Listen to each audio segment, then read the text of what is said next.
আপনি জানেন কি আজকের বাংলাদেশে ৫ জন শিশুর মধ্যে একজন অতিরিক্ত মোটা। আর ভয়ঙ্কর বিষয় হলো এই মোটা হওয়া কিন্তু সৌন্দর্যের সমস্যা না। এটাই ভবিষ্যতে ডায়াবেটিস, হার্টের রোগ আর হরমোন সমস্যার শুরু। আজকে জানবো বাংলাদেশের শিশুরা কেন বেশি মোটা হয়ে যাচ্ছে এবং সেটা বিজ্ঞানের ভাষায়।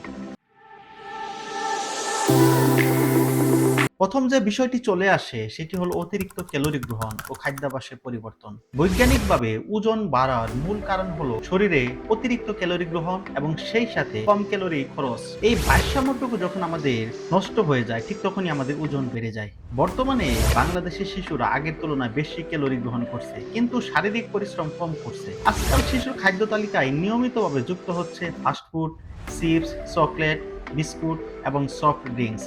এই খাবারগুলোতে থাকে হাই ডেনসিটি এনার্জি, অর্থাৎ অল্প পরিমাণ খাবার খেয়ে সে প্রচুর ক্যালোরি পাচ্ছে কিন্তু এতে পুষ্টি উপাদান খুব কম থাকছে। লাইফস্টাইল যখন সে মেনটেন করতেছে তার অতিরিক্ত পরিমাণে চর্বি জমা হচ্ছে এবং তার ওজন বেড়ে যাচ্ছে।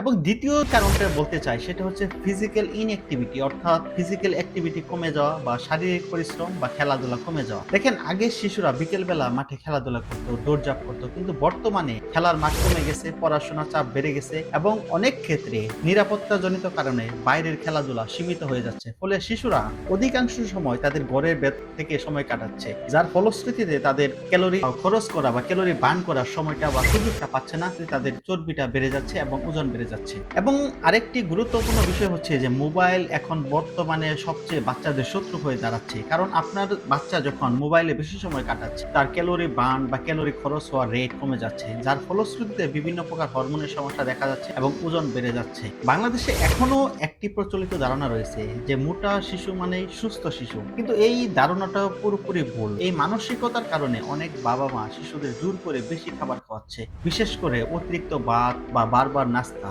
এবং এই নাস্তাতে থাকছে বিভিন্ন প্রকার মিষ্টি জাতীয় খাবার অথবা শর্করা জাতীয় খাবার। ফলশ্রুতিতে তাদের অতিরিক্ত ক্যালোরি গ্রহণ হয়ে যাচ্ছে এবং সেটা মনের অজান্তেই বা প্রচলিত ভুল ধারণার কারণে, যার ফলে শিশুদের স্থূলতা বেড়ে যাচ্ছে। এবং কি এই স্থূলতা তাদের যখন তারা পূর্ণ বয়স্ক হয়, এই 70 থেকে 80 ভাগ পর্যন্ত শিশুর এই স্থূলতা রয়ে যাচ্ছে এবং তাদের বড় অবস্থায় বা পূর্ণাঙ্গ অবস্থায় তাদের এই ওজনজনিত সমস্যা রয়েই যাচ্ছে। সুতরাং এই উপর উল্লেখিত যে বিষয়গুলো বা কারণগুলো উল্লেখ করলাম, এই বিষয়গুলো অ্যাভয়েড করা ছাড়া বা এই বিষয়গুলো থেকে সচেতনতা অবলম্বন করা ছাড়া আপনার ওজনজনিত সমস্যা থেকে বের হওয়ার কোনো সুযোগ নেই। কারণ এই ওজনজনিত সমস্যা এটা একটা মাল্টি ফ্যাক্টোরিয়াল বিষয় বা বহুমাত্রিক বিষয়। একটি মাত্র অভ্যাস পরিবর্তন করলে যে ওজনজনিত সমস্যা থেকে আপনি বেঁচে যাবেন বিষয়টা এরকম না।